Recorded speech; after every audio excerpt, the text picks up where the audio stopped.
سلام سولې ته ښه راغلاست.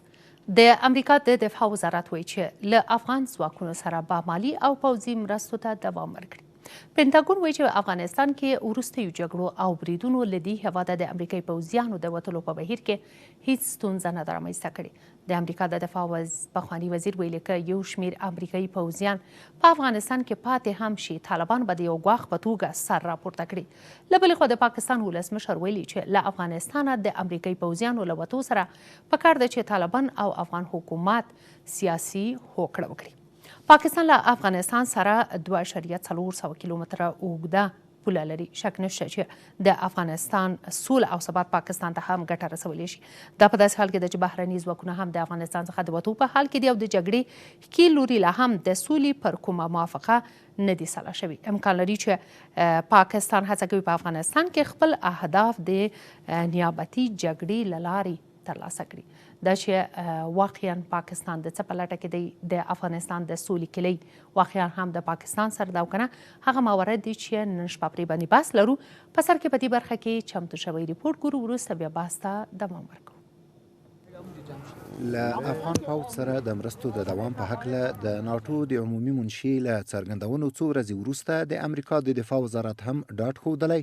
چې د پوځونو له ایستلو وروسته به هم له افغان پوځ سره مالي او پوځي مرستو ته دوام ورکړي. د راوتلو له بشپړېدو سره سم به له افغان پوځ سره دوه اړخیزې همکارۍ بدلون وکړي. موږ دا اړیکې نه پرې کوو بلکې دا اړیکې نورو برخو ته پراخوو او مالي مرستو ته دوام ورکوو. په همدې حال کې د پاکستان ولسمشر عارف علوي ویلي چې پاکستان د افغانستان په نامنیو کې لاس نه لري. د ویلي چې له افغانستانه د نړیوالو پوځونو له وتلو وروسته که طالبان او افغان حکومت سیاسي هوکړه ونه کړي دا به د اندېښنې وړ خبره وي. اگر امریکا نکل رہا ہے تو افغانیوں کو که امریکا له افغانستانه بهر شي نو طالبانو او افغان حکومت ته پکار ده چې سیاسي هوکړه وکړي. موږ په تمه یو چې دواړه خواوې هر څومره زر جوړجاړی وکړي. پاکستان نے اس کے بعد سب سے زیادہ قیمت افغانیوں نے ادا کی، نمبر 2 پاکستان ہے. له بلې خوا د امریکا د دفاع پخواني وزیر رابرټ ګیټس ویلي چې که امریکایي پوځیان د سلا مشورو لپاره په افغانستان کې پاتې هم شي، طالبان به د لوی ګواښ په توګه سر راپورته کړي. د ټینګار کړی چې له افغان ځواکونو سره باید پراخه پوځي او مالي مرسته وشي. سخته پریکړه وه. لومړی په پام کې وایه چې په افغانستان کې لږ شمېر پوځیان پرېږدو، خو که دا کار هم وشي موږ وینو چې طالبان پیاوړي کېږي او سیمې لاندې کوي. دا به د طالبانو ګواښ ژوندی وساتي. له څه مودې راهیسې جګړو زور اخیستی او طالبانو پراخ بریدونه پیل کړي دي. افغان چارواکي وایي چې افغان ځواکونه د نړیوالو پوځونو له ملاتړ پرته د دې بریدونو سره مقابله کوي. اوس پوښتنه دا ده چې آیا که افغانستان له ګډوډیو سره مخامخ کیږي پاکستان به په امن کې پاتې شي او که نه؟ هغه مسایل دي چې ورباندې بحث لرو. سیاسي تحلیلګر له اسلام آباد څخه ذاکر جلالي، د کابل څخه د حق او عدالت ګوند رئیس معین څمکنی او همدارنګه له لندن څخه پخوانی ډیپلومات عزیز مارج را سره په بحث کې دي. دوی ته سلام او ښه راغلاست وایم. بحث به له ښاغلي جلالي صاحب څخه پیل کړو. جلالي صاحب سلام، بحث ته ډېر ښه راغلاست. سلامونه تاسو ته او د بحث ټولو ګډونوالو ته. مننه، سلامات اوسئ. جلالي صاحب تاسو په نظر ولې پاکستان تل په افغانستان کې په مداخلې او یا هم لاسوهنې باندې تورن دی؟ ډیره زیاته مننه. زه فکر کوم چې که د افغانستان او پاکستان د اړیکو تاریخ ته وګورو،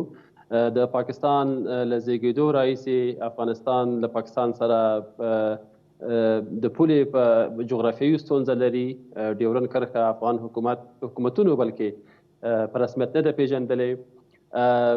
وخت ناوخت دواړو حکومتونو یو د بل مخالفینو ته پناه ورکړې. کابل د پاکستان سیاسي مخالفینو ته پناه ورکړې او دغسې اسلام آباد د کابل سیاسي مخالفینو ته پناه ورکړې.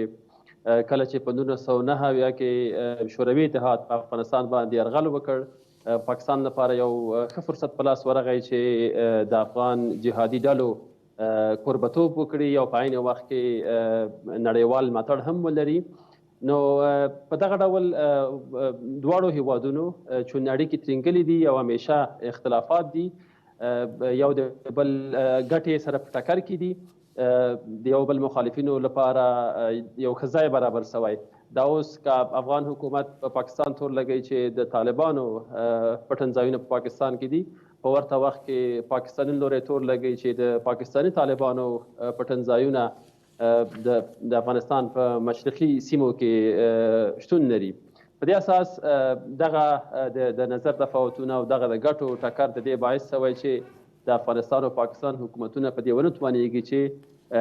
د دواړو هیوادونو ترمنځ رغنده اړیکې رامنځته کړي او په مشترکو ګټو باندې کار وکړي. خو یوه خبره بیا دا ده جلالي صاحب چې که چیرې افغانستان له ګډوډۍ سره مخ کېږي، فکر کوي چې پاکستان به په امن کې پاتې شي؟ زه همدې بحث ته راتلم. په دې وروستیو کې چې زموږ په سیمه کې د چین راپورته کېدو سره د اقتصادي نښلون بحث یا اقتصادي کنیکټیویټي بحث ډېر مهم دی او په دې کې افغانستان یوه داسې جغرافیه ده چې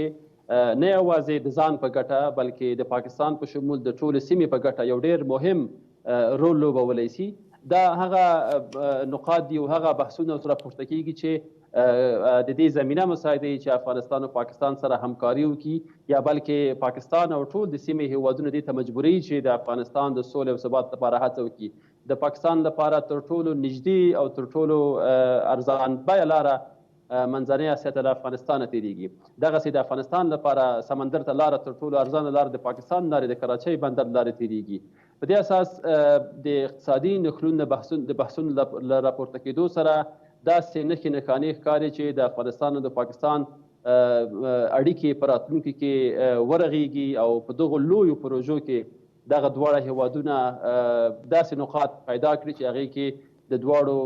اقتصادي ښېرازي پکې نغښتې وي او دا اقتصادي ښېرازي یا له دې اقتصادي زاویې د اړیکو تامین دې ته لار پرانیزي چې دواړه هیوادونه په سیاسي برخه کې او حتی په امنیتي برخه کې نه یوازې دا چې له یو بل اندېښنې ونه لري بلکې په مشترکاتو او په مثبتو ټکو باندې کار وکړي. یعنې خبره همدا ده چې فکر نه کوئ چې په هره برخه کې به بیا پاکستان هم ضرر ویني په دې برخه کې چې که چیرې جګړه او ناامني په افغانستان کې ډیریږي، شدت مومي، پاکستان به هم په هره برخه کې که سیاسي وي که اجتماعي وي که اقتصادي وي په دغو برخو کې به زیان نه ویني؟ په دې کې شک نشته. په 2001 کې چې کله متحده ایالات او ناټو افغانستان ته راغلل او دلته یوه اوږده جګړه پیل شوه، د همدې جګړې په نتیجه کې په پاکستان کې تحریک طالبان پاکستان سر راپورته کړ. قبایلي سیمې ناامنه شوې، د ناامنۍ لمن تر سوات او تر پېښور او حتی تر اسلام آباد او تر راولپنډۍ پورې ورسېد او د پاکستان ډېرې حساسې سیمې او سټراټیژیک ادارې د دغې جګړې د اور د لمبو ښکار شول. دا ټول ښیي چې دواړه هیوادونه له یو مشترک سرنوشت سره مخ دي او مشترک تهدیدونه لري. په تیرو نږدې 20 کلونو کې د پاکستان ګڼې احصایې ښیي چې د پاکستان په اقتصادي لحاظ پاکستان تر 130 میلیارډ ډالرو پورې زیان لیدلی، تر 80,000 پورې انسانان وژل شوي، دغسې نورو برخو کې ډېر زیانونه ګاللي دي او دا د افغانستان د جګړې هغه په اصطلاح سپل اوور یا د افغانستان د جګړې اغېز ده چې پر پاکستان باندې غورځېدلی. په دې اساس که راتلونکي کې هم خدای مکړه په افغانستان کې د سولې بهیر مطلوب مسیر باندې حرکت نه کوي، یو پرمختګ نه کوي او خدای مکړه په افغانستان کې بیا کورنۍ جګړه پیلېږي، بې له شکه چې دا به هم په مستقیم ډول پاکستان ته ضربه ورسوي، بلکې عین وخت کې تر ډېرې مهمه زه فکر کوم چې هغه ټکی چې پاکستان ته ډېره اندېښنه لري هغه به دا وي چې د افغانستان یو ناامنه افغانستان کولی شي چې د پاکستان مخالفو وسلوالو ډلو لپاره یو ښه د امن ځای برابر کړي. دا اوس د افغانستان کې ناامني د دې باعث شوی چې ځینې د پاکستان ځینې مخالفې وسلوالې ډلې د افغانستان په ځینو سیمو کې خپل حضور ته دوام ورکړي. که چېرته دغه جګړه نه پیښیږي او که چېرته د افغانستان د سولې بهیر په مثبت ډول حرکت کوي او دواړه هیوادونه په مشترکاتو باندې کار کوي، دغه اندېښنې بیا په هغه صورت کې برطرفه کېدلی شي. یعنې کوم نفوذ چې پاکستان پر طالبان باندې لري ولې ورڅخه استفاده نه کوي؟ ولې طالبان دې ته نه اړباسي چې بالاخره د دواړو مشترکات یا دواړو ګټې خوندي وي او بالاخره طالبان دې ته حاضر کړي چې ګویا راشي د مذاکراتو میز ته کښېني؟ د طالبانو د امریکایانو ترمنځ یو دور خبرې وسوې، د دوحې موافقتنامه لاسلیک سوه،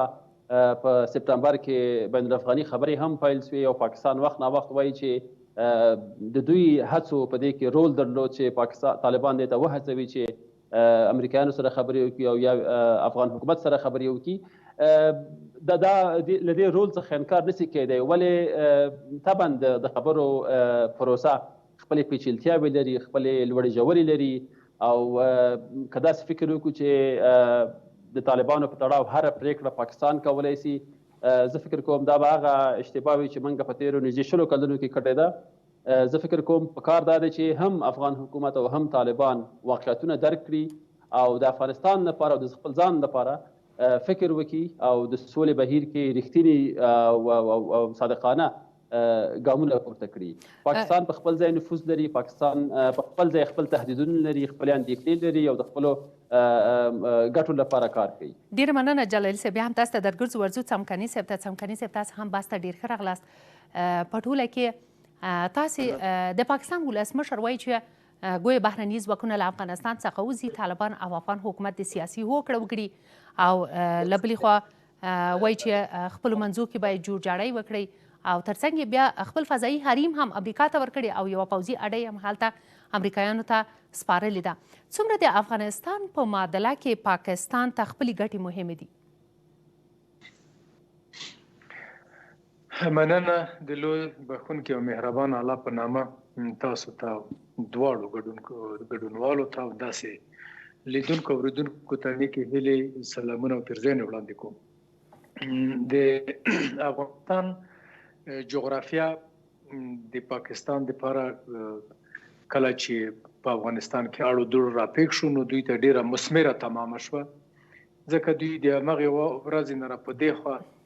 د غرب د ټولو مرستو نه دوی برخوردار دي. په دا اوس کې هم کله چې بیا د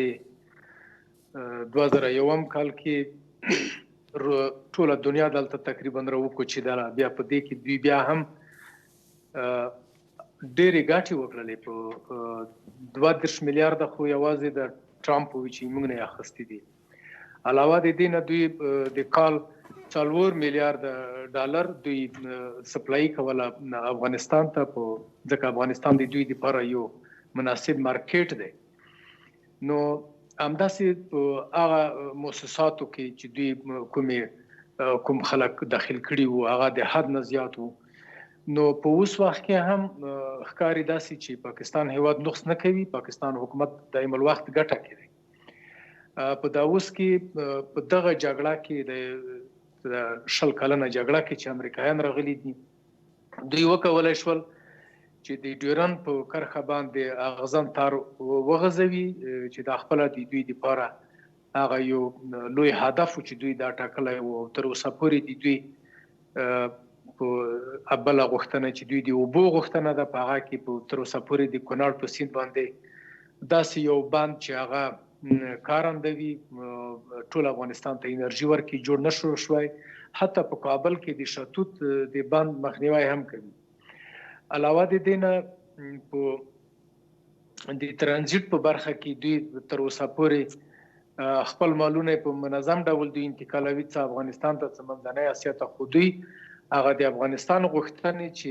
هندوستان ته خپل دوی مالونه یوسي هغوی لا تر اوسه پورې اجازه نه ده ورکړې. د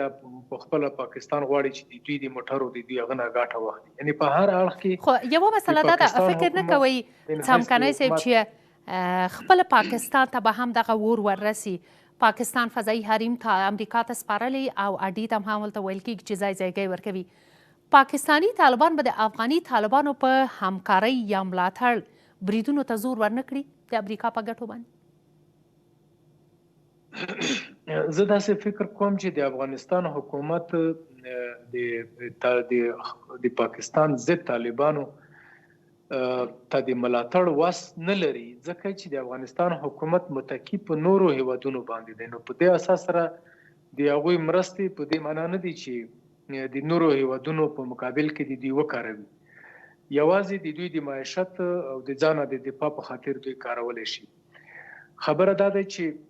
اوس په عین وخت کې پاکستان حکومت عادي حکومت نه ده، هغه یو ډېر قوي او یعنی په پریکټیکي لحاظ باندې ډېر ازمیل شوی هیواد دی. دوی قوي پوځ لري. دوی حتی 2 امپراتورۍ ماتې کړې په افغانستان کې چې یوه پخواني شوروي اتحاد و او یوه اوس ناټو تقریبا ماته کړې ده ځکه چې لوبه د دوی په لاس کې ده دوی چې هر خلته غواړي وی څرخوي تقریبا د دوی په لاس کې ده نو په دې اساس سره پاکستان کولی شي چې په خپل هیواد کې خپل ستونزې په خپل قابو کې بل چا ته اړتیا پیښه نه کړي یعنی اوس د سولې مذاکرات فکر نه کوي چې د پاکستان له درګۍ څخه نتیجه نه ورکوي چې ډېری په دې باور دي چې ګویا مستقیم باید پاکستان ته مراجعه وشي ځکه ملاتړ یې هم دوی کوي او ډېر نفوذ هم دوی پر طالبانو باندې لري او که نه تاسو وایئ چې اول باید خپل منځوک سره جوړجاړي ته ورسیږي او بیا وروسته پاکستان ته مراجعه وشي نه مونږ خو خپل افغانان له بعده مرغه ځکه چې په د 42 کالو کې د سیمې هیوادونو او د نړۍ هیوادونو په افغانستان کې په مختلفو نوع ډولونو سره خپل نیابتي ډلې جوړې کړې دي چې هغه په نظامی بخش کې کار ته نخستلی شي او په سیاسي اړخ کې کار ته نخستلی شي نو دا کې به مونږ څوک نه پرېږدي دغې ته چې مونږ په خپل منځ کې جوړجاړی وکړو نو یوازې خبره دا ده چې مونږ په هیواد ننه کې چې دوی هغه کومې د ځان دپاره منافع یا ګټې په نظر کې نیولې دي چې تر څو دوی ځانونه همغو ته ونه رسوي زه فکر نه کوم چې دوی د افغانستان په کشاله کې مثبت قدمونه واخلي نو دې ته په کاتو سره اوس ګوره فرض مثال به ووایو که دغه اډې د پاکستان خاورې ته چې یوه خو دونه مونږ خبر یو کیدای شي چې 15 وي نو که د هرې اډې په سر باندې د کال یو میلیارد پاکستان ته ورسیږي نو دا خو د پاکستان دپاره ډېرې غټې روپۍ شوي نو په هغه صورت کې بیا فرضاً د منځنۍ اسیا هیوادونه چې روسانو تر خپلې سینې لاندې راوستل همداسې تهدید بالقوا ایران ته متوجه کیږي هغوی به هم خپل تحرکات نظامي کوي د خپلو پولو د ساتلو دپاره همداسې د چین هیواد هغه ګټې چې دوی په پام کې لري چې په افغانستان د اتصال وګرځوي نو دغو ټولو ته په کاتو سره پاکستان ګټه کوي او نه غواړي چې تر څو خپلو هغو غوښتنو ته چې دوی ټارګېټ کړي دي نه وي رسېدلي د جنګ جګړه به تر هغه وخته پورې جاري وي له بعده مرغه یعنې دغه اوسني ستونزې او مشکلات چې له ګاونډیو هیوادونو سره لرو دا به د سولې لړۍ واقعا متضرره کړي زیانمنه به یې کړي یقینا ځکه اوس بیخي د وضعیت بل ډول شو پخوا داسې و چې موږ په بار ویلي دي ټولو چې د افغانستان د کشالې حل په مثلث ډول باید شوی وای چې وی خواته امریکایان بلې خواته طالبان بلې خواته د افغانستان حکومت خو لوبه داسې سرچپه ولوبولی شول چې په هغه کې یوازې د دوو طرفونو ترمنځ خبرې وشوې ډاکټر زلمي خلیلزاد غولونکي معلومات افغانانو ته خپاره کړل چې ګواکې که په دغو څلورو مسایلو چې هغه په اول کې ټارګېټ کړي وو که په یوه باندې موافقه ونه شوه په ټولو باندې به نه کېږي نو وضعیت داسې شو چې اوس د هغو خبرې پوښتنه څوک نه کوي ځکه د دویم بخش چې موږ خپله په دې باندې تبصرې کولې چې بین الافغاني مذاکرات یعنې څه معنا یې څه دی پایله به یې څه وي په څه شي باندې باید بحث وشي دا خپله هغه څه و چې په اول کې کوږ لاړو دا بحث دا موضوع نو اوس هم چې خبره د انکارې په کومه غونډه کنفرانس په دې کې کېدو چې تمه وه چې په هغه کې کوټلي ګامونه واخیستل شي د افغانستان د طالبان او د افغانستان حکومت یوه پایلې ته ورسوي اوس داسې برېښي چې نه اوس بیا دلته افغانستان د دغې لوبې په کوم ځای کې قرار لري یا د دغې معاملې افغانستان له بعده مرغه چې رول نشي لرلی ځکه چې هغوی خو یوازې د دې دپاره حکومت یې غواړي چې دوی په قدرت کې وي د دوی دپاره همدا کفایت کوي نو ناټو د ناټو غړو هیوادونو هم دا اعلان وکړو چې موږ به د افغانستان پاوز او د دوی د تاسیساتو په رغولو کې به موږ مرسته کوو دا خو تل دوی ویلي دي خو موږ یاد نه وباسو چې په 2006 او 2008 کالو پورې به دوی ویل چې په 2013 کې به د افغانستان وسلوال پاوز به یعنی بالخصوصا هوایي بخش کې به ډېر غښتلی وي د سیمې په کچه به وي حتی دغه نه به د باندې وي لیکن موږ تاسې ګورو چې اوس نه هوایي پاوز شته نه تقویه شته همداسې محض د تبلیغاتو په کچه باندې پاتې کېږي نو په دې کې اوس که موږ فکر وکړو افغانستان د بلې سړې جګړې په درشل کې دی ځکه د یوې خوا نه روسان هلته نظامي اډه جوړوي په عصري وسایلو په سنبال تاجکستان کې د خوا نه په د ډیورن یو غواړي ته د امریکایي غدي د اډي جوړیږي یغه خواته ایران خپل تحرکات پیل کړي دي د خپل د سرحدونو ته پوځونه را لګي د بل خونه به ممکن چین دا کار کړی وي خو دا بیا هم مخکې خو لا یو فکر کېدو چې که په افغانستان کې امریکایي قواوې یو کار کوي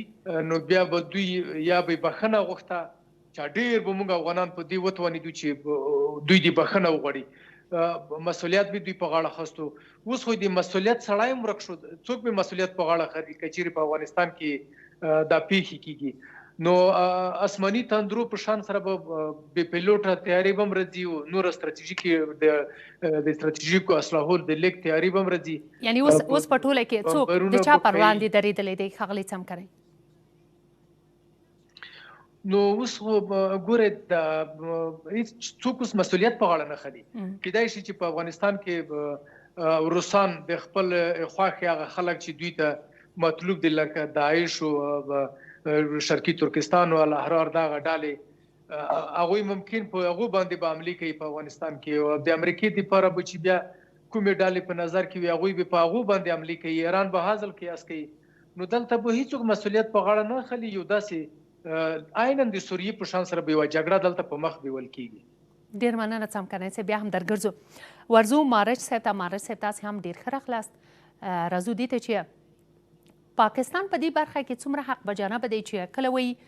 د افغانستان د سولې له پروسې څخه ملاتړ کوي او کله هم وایي چې ګویا خپلو منځو کې سره جوړ راشي خپله خاوره دوی خپله ته جغرافیه خپل افغانستان خلکو ته معلومه ده بهرني د وتو په حال کې دي او طالبان او افغان حکومت د باید یو سیاسي هوکړې ته سره ورسیږي په دې برخه کې څومره دوی حق بجانبه دي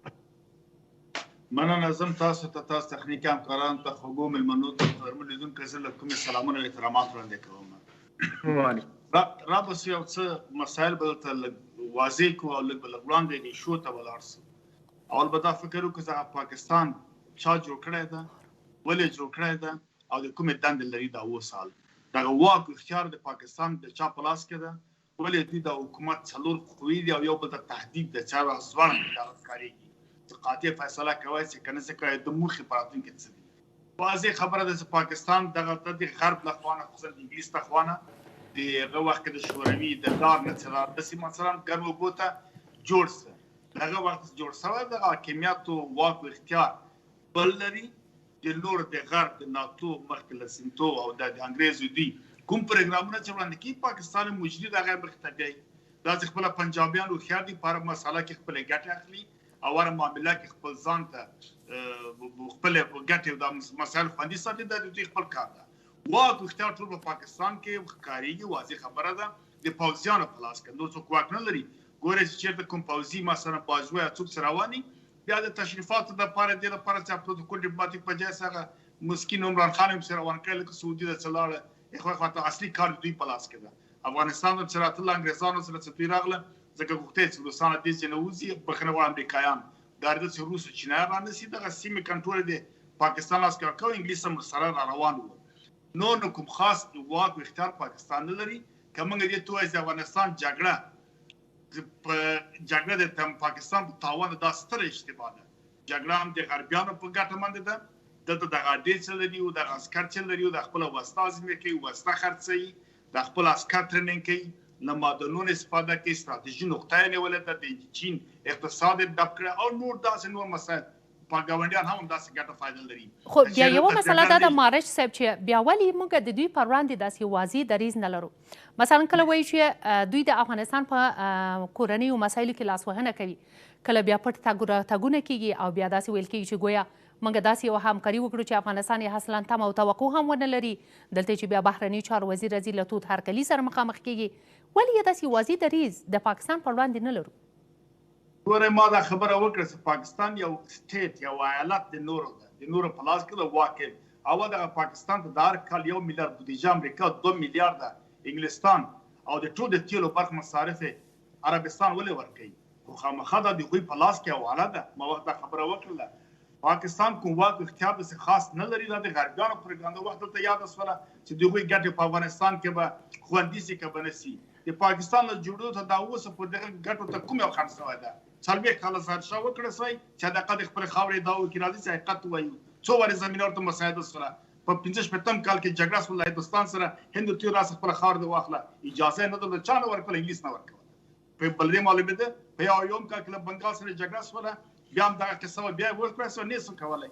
دا په خپل په دغه وڅرختم کال کې پاکستان جوړ دی نه سکرای داود خان انداسه دغه خلکو پرچم په خپل حکومت کې ټول روسیا ور سره وکړه سوی اوس خو براله جاسوسان لاس بلاس کنهولي خلک ته په افغانستان خپل حکومتونه لري پاکستان دلته لار کده ته جګړه یې کني دغه لارې په مرکزی اسیا ته رواني چې وګړي روانيږي سي چې به خو غړي په کونړ په دې جمع د خپل بمبار کې مسلمه تخلیقي خپل اهداف ته رسیږي شاید هغه د قلوټي کوم پالیسی کوم سیاست موږ لرو د پاکستان په وړاندې دا اوسم دغه سبا د چې بهر خبره وکي دغه ټول د پذیرای ولاړ دي خصوصا بیا دغه جهادي ډلې او د نور کسان چې تاسو وسیدلی په ټول موږ اسباب لري یو خلک نسی وازول چې پنجاب ته د پنجاب بدنوم واخلي سندونه اسناد پر اباسي نو بنان دغه لوبه چې د لوبه بهر نه روانه ده پاکستان یو مجري هیواد ده صحیح دا اوسه ده د چین سره اړیکې جوړې کړلې په خپل ګډ سره تهدید جوړ کې مرڅګه مهار کړ په تغیر کړل منتابه یو ټول مخ روسان راوصله تهدید په شکل خو یو مسله ده د مارچ سپ تر هغه چې یو هیواد د خپل راتلونکو په اړه خپل تصمیم ونه نیسي آیا امکان لري چې ل خپل گاونډیانو سره په هر برخه کې په ډیره کامیابی سره یو توافق ته ورسیږي یو جوړجاړي ته سره ورسیږي ورته دا یو هیواد ځان ته هیواد وایس دایمي هیواد ما هغه بیا دا رقم اړیکه ګاونډیان سره لري خو دوه ګاونډیان لري یو په هندستان او په افغانستان ده دوه سره مناسبات خراب لري نو کچېره د پوسټ دایمي هیواد مخامخه ډیپلوماټیک اړیکې ساتي سوداګري اړیکې ساتي بنیادی اړیکې ساتي د خپل راتلونکي نسل د لپاره اړیکې خپل تاریخ پریدي خو دې پیګه چې موقت او خاص وظیفه ته جوړ شوی ده ما ویل چې دغه قوتونه چې جوړ کړي دي هر یو مستقله ده مثلا د ملکی حکومت مستقل ده قضا مستقله ده همداسې پوځیان مستقل دي ایسای بل خواته ده دا خپل یو بل ته تهدید ده کله چې یو خو یو کار ونه غواړي بل خو مثلا پارلمان د خپل مستقل ده نو بنان پر راس ټول کې نظامیان پوځیان ټول حکومت ساتي چې تشکیلات جوړ کړي فلانه کې نه دی یو واکم نه لري مثلا اوس کله قضا کوي یو واک په خپل لاس باندې کې یو مرکزی واحد حکومت نه لري دغه همدغه چې چار وخت په غرب وغواړي پاکستان تجزیه کې جب چې تجزیه کې یا ایالت خپل خواته سي یا بهر وخت خپل خاورې پر ته اخلي په دې باندې پیګه ځکه دوی بنیادی کارونه نه کوي په ګاونډیانو سره کدا په پیدا چې دایمي پاتې کېږم خو بیا به خامخا دایمي لوب من سره کولې یعنی موږ دغه توازن یا دغه انډول سامنے دي ساتلې تر دې دمه چان ساتلې افغانستان نه افغانستان مو چې افغانستان ته اجازه غرب له خوا نه ورکول کی چې مداخله په دې هیواد کې وکړي نه څه کولای اوس خو بیا بل لوبه ده اوس خو حاکمیت خپل پاکستان په دې من لري مرمه کې خدای اجازه نه ورکړي دوی کوم عمل کړو یا کوم هغه کړو دغه مثلا دغه تراټکه پورې د موږ خاور دوی خپل کړی نو وخت سره وایي اسنادونه هر څه سره په ارشیف په ارشیف برټش لایبرری کې په وزارت خارجه ارشیف کې په ارشیف د انګلستان کې کارین چمیر عبدالرحمن خان ته لاسیک نه کړی نو بیا ول موږ د حقوقي لحاظه دغه یو خبره موږ تاول دي ته چې ته څو کې ته خو نه وایي چې د حکومت د ما مشکل له هند برتانوي سره ده نو هیواد په حقوقي لحاظ باندې راځي هغه نور هیوادو سره سره مایده لاسلیک کوي ته څو کې دا وای نه زه وارث انګلیسي یعنی دا یو ایالت انګلیسي خپل د اقرار کې په خبره باندې نو بنا موږ ته انګلیسي اجازه نه راوړو ولا سوال دی ورسي دغه اوسم د دوی هر څه ګټه خوندې دي هر حالت چې راځي کومنګ زو گاونډي ته وایو چې ته ماته سولر او په موږ پورې خان دي هغه وایي چې تاسو سولر هم د چتراش ماته د په دار رقم روان دي دا او به د رقم روان د مادونه به د رقم ماته راځي کومنګ ایران ته ورځي ایران موږ پورې خان دي چې بیا زه به دغه یو مارکیټ څخه تقریبا تاسو 15 میلیونه وایي او بیا 50 میلیونه نفوس د غیر معیاري توکي به ځل لګایسم یا دغه تاب بندونه چې ما بند کړی تقریبا یو وزیر تورن اسماعیل ناس د لاسکار چا بند اجازه نه درځي جوړی کی دا کارونه بیا د کواسي د افغان ماجرونو د فاطمین په نوم د استفاده کواسي جنگوي سره خواته خدا خامخا دی په دې باندې چې دغه وضعیت په دغه رقم وي او دا ګډوډي پېدي من که سولر احتیاط من په لاس کې وای موږ نو قطر کې دا خبره ولې بند کړې دي ولې ماسکو ته لاړ دا ولې موږ ترکیه ته وسره وایي استانبول ته ولې نه وایي چې ولې د حالات تغیرات تغلی هم طالب هم افغان دولت او سید سه طالب یو افزار په شکل باندې یا پاکستان په لاس کې دا کله د افغانستان د دغه افزار استفاده کوي دغه بعض مسایل بعد مخبل ملامتیا نه ومنو یا وکه خپل دغه مجاهدین لاړل د داود خان په وخت پاکستان ته لاړل باز راغله باز رسواله باجونه تهدید کړل داود خان مجبور کړ چې کمونستانو سره د خلکو پرچم سره لاس یو کې کله چې لاس یو کې هغه د مجامدغه مجاهدین لاړه په سپینه ماڼۍ په دې ګر چې د مجاهد زوال د رهبرانه کړه تنظیمي دا بعض مجاهدین په خلک سره ځکه ګورو سره په پاکیت باندې جهاد کړی دا ډیره مننه مارج صاحب سلامات بیا هم درګرځو اوس هم بخنه د ورستي خبره تکمیل کما هغه وخت دوی لاړل بل اخر چې سپینه ماڼۍ ته لاړل روس مجبور است افغانستان ته راغی دغه اوس هم طالب یو افزار پایس باندې له پاکستان سره ستان ځکه پاکستان آزاد لاسي د افغانستان تهدیدي کدا څه افزار نه وای خو ایران هم دا کار نه کولای ترکمنستان هم کولای تاجکستان او قزاقستان دین سره دونه مسل لري خو دغه زمينه خپل طالب دې مسایل کړی ده ډیره مننه سلامات اوسئ بیا هم درګرځو دا چې پاکستان تازه ویلي چې خپل منځو کې باید جوړ راشي ځکه هر هیواد د خپلې خاورې موقعیت او جغرافیایي موقعیت سره آشنایي لري ته ډیری په دې باور دي چې گویا طالبانو څخه هر هیواد په ځانګړې توګه پاکستان د یوه ابزار په توګه کار اخلي پاکستان هم کله نه کله د کونړ اوبه کله هم د ډیورنډ کرښه یوه پلمه بولي دا چې په افغانستان کې د سولې د یوازنۍ بیې په توګه د کابل لخوا د ډیورنډ کرښې په رسمیت پیژندل امکان لري او که نه هغه مسایل دي چې بیا هم تر لاندې د وروسته پرې باندې بحث لرو خبرونې دوام ته بیا هم ښه راغلاست بیا هم میلمانه را سره دي ورځو جلالي صاحب ته جلالي صاحب تازه د افغانستان پخواني ولسمشر حامد کرزي ویلي دي چې گویا پاکستان په دې هڅه کې دی چې په افغانستان کې جګړې ته لا هم جګړې ورته لمن وهي غواړي چې جګړه نور هم شدید شي په افغانستان کې او له دې لارې بریالي کېدی هم نشي واقعا داسې یو څه موجود دي ګورې پخوانی ولسمشر په یو خاص کانټکسټ کې بحث کوي تاسو په یاد دي چې حامد کرزي لا پخوا ویلي و چې د افغان سولې کلي صرف او صرف د امریکا او د پاکستان په لاس کې ده زه فکر کوم موږ نسو کولی چې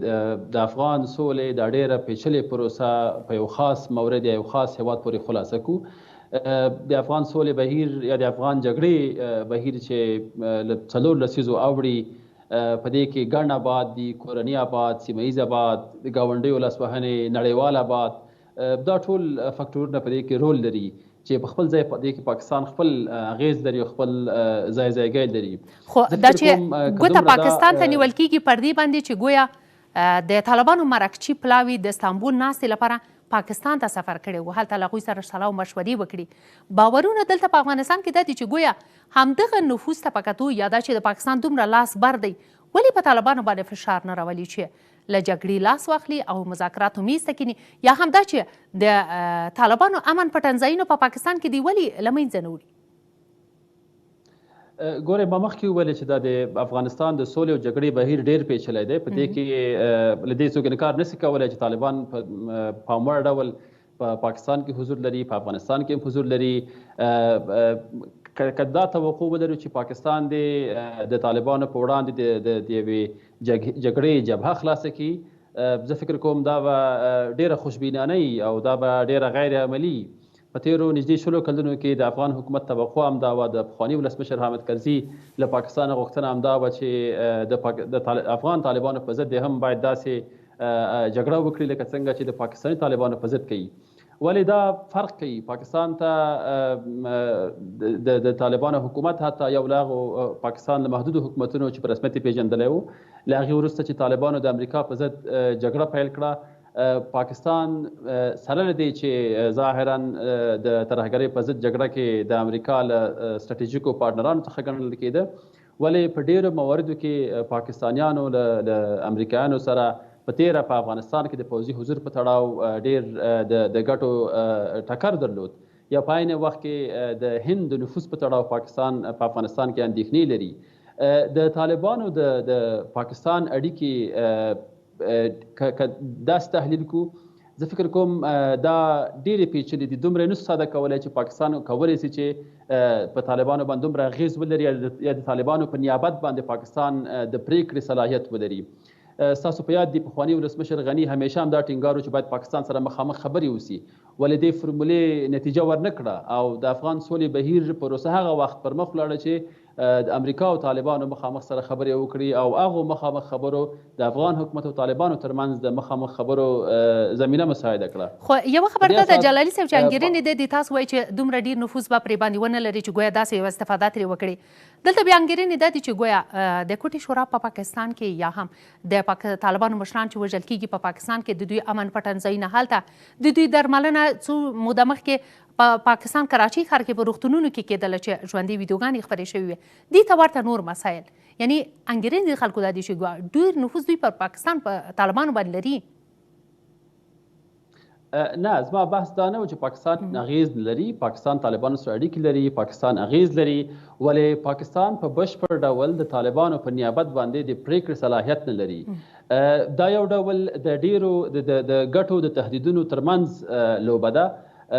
مخکې په بحث کې ورته اشاره وسوه چې دا اوس په افغانستان کې په کونړ او په ننګرهار کې په ځینو سیمو کې پاکستاني طالبان حضور لري او پاکستاني طالبان له افغان طالبانو سره اړیکې لري. اوس که پاکستان د افغان طالبانو په ضد د یوې جګړې جبهه خلاصوي، شاید پاکستانیان اول دا سوال وکړي چې دوی ولې دا کار وکړي، ځکه افغاني طالبان پاکستان لپاره تهدید دي. دویم افغان پاکستاني حکومت شاید طالبانو ته اړتیا ولري چې د خپله د پاکستاني طالبانو بحث دی او پاکستان له هغې اندېښنه لري. په عین وخت کې دا اوس چې د سولې په بحث کې پاکستان له امریکا کوم کریډټ اخلي او په ټوله کې له نړیواله ټولنې کریډټ اخلي، یوازینی دلیل هم دا دی چې پاکستان طالبانو سره اړیکې لري او نړیواله ټولنه په دې قانع کوي چې دوی طالبان هڅوي تر څو د سولې په بهیر کې رول ولوبوي. په دې اساس زه فکر کوم دا بس مهمه دا ده چې موږ ځان سره دا سوال وکړو چې پاکستان بنا په کومو ګټو باید د طالبانو پر ضد جګړه وکړي، یا که پاکستان طالبانو باندې دومره فشار راوړي چې طالبانو د پاکستان اړیکې خرابېږي، دا به د پاکستان په کومه ګټه وي چې پاکستان دا پرېکړه وکړي. په دې اساس زه فکر کوم یو د افغانستان بحث دی، بل د پاکستان کوم توقعات چې موږ لرو شاید پاکستانیان هغې ته اعتنا ونه کړي او پاکستانیان په سیمه کې په ټوله کې یا په افغانستان کې په ځانګړي ډول په سوله او جګړه کې د خپلو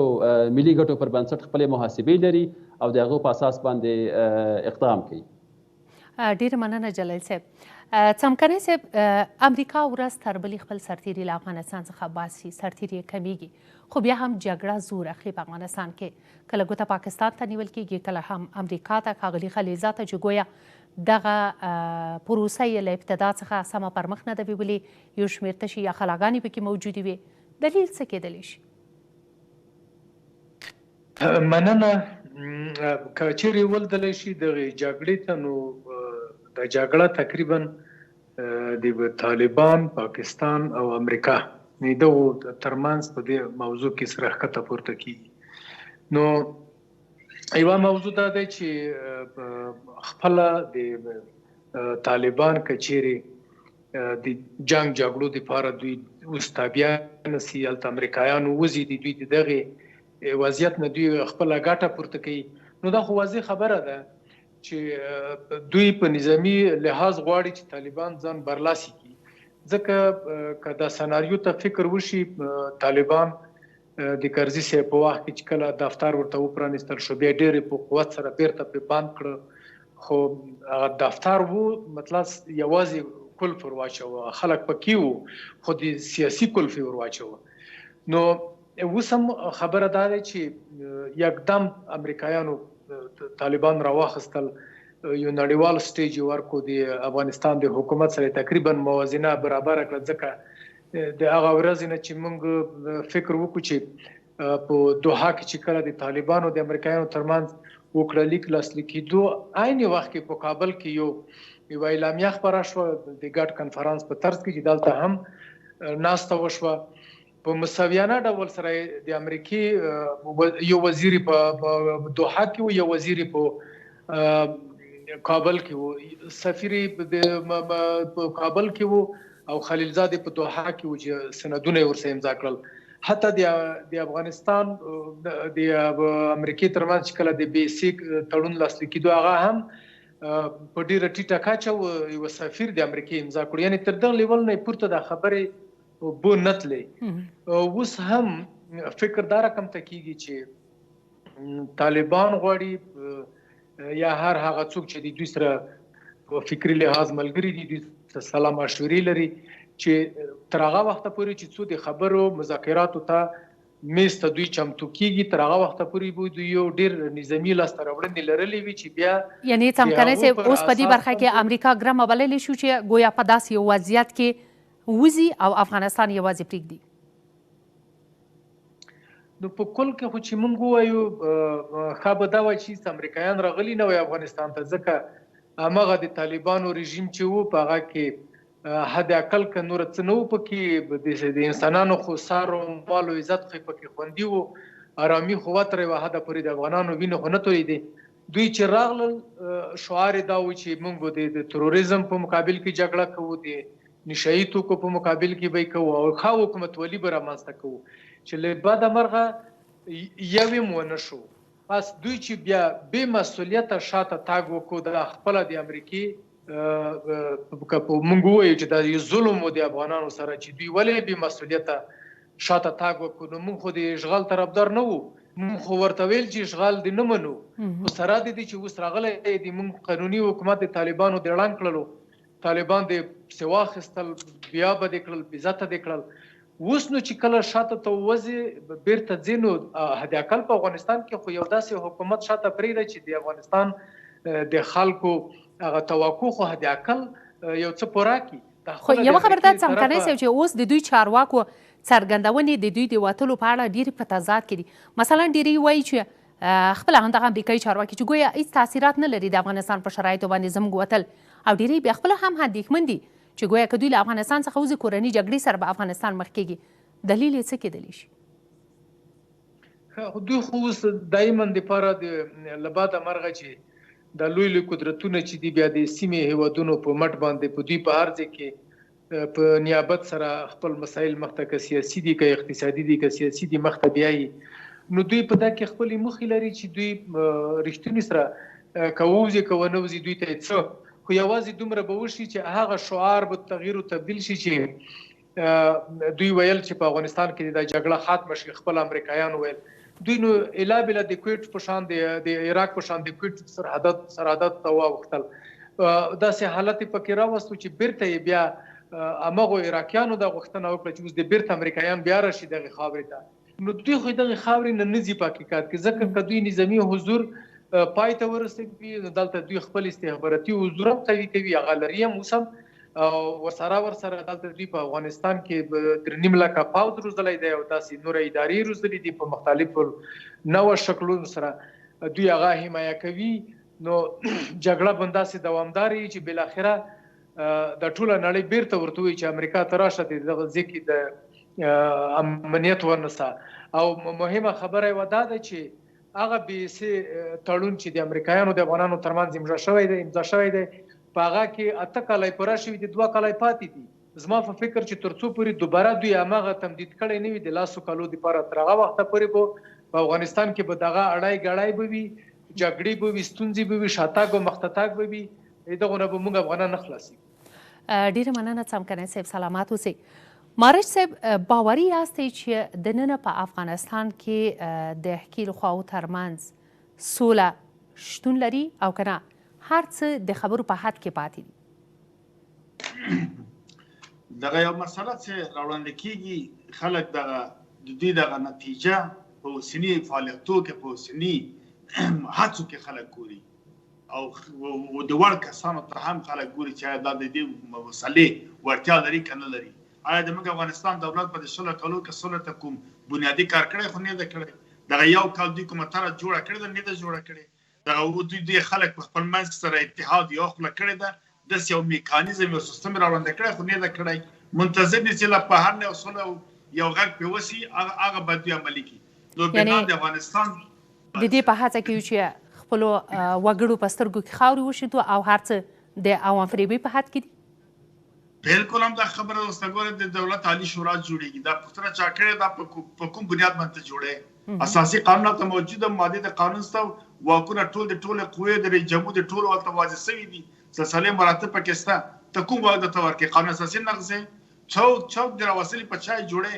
عام وګړي د ملت د راوستلې بې ګناه پاک شپون کسان دي، که همدا خلک دا مشکلات جوړ کړي، همدغو خلکو جګړې جوړې کړي، خلک یې یتیمان کړي. ولې جوړې؟ کدا پښتنه تر کې خلاص قطر ته د سول لپاره کار وکړه طالب سره خبرې وکړه راس خپل مای سره کې تر دې دا جوړه دنیا ته کې چې ولا موږ سره یو ځای یو قوت لرو راټول صاحب نو خن جوړول سول ته همدغه یو بل لار ده فکر نه کوي چې اوله اړتیا ده چې دوی په خپل منځو کې دننه سوله وکړي وروسته بیا طالبان ته مراجعه وکړي دوی سوله نشي کولای دوی په سوله خپل ګټه خطر کې ویني دوی سره بیا پیسې حساب کتاب کیږي اته د بایبلي د نړیوالو محکمو خبرې تر وتلې دي دا شتمنۍ او د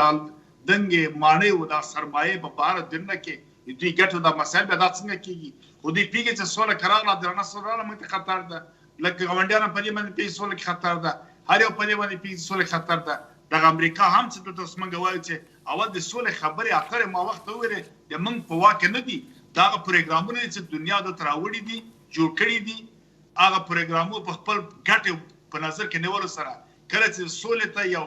پروګرام را جوړ شو هغه سوله بیا عملي کوي په هغه شکل چې دوی خپل ګټه پکې کوي موږ دا درایت کفایت لرو چې تر جوړ کو چې دوی ګټه خپل ګټه پکې تشریح کو او دا عملي کو مارسه کچيري دغه پروسه پرمختګ ونه لري څه وخت دغه دسترخوان به راټولیږي او دغه پرونده به تړل کیږي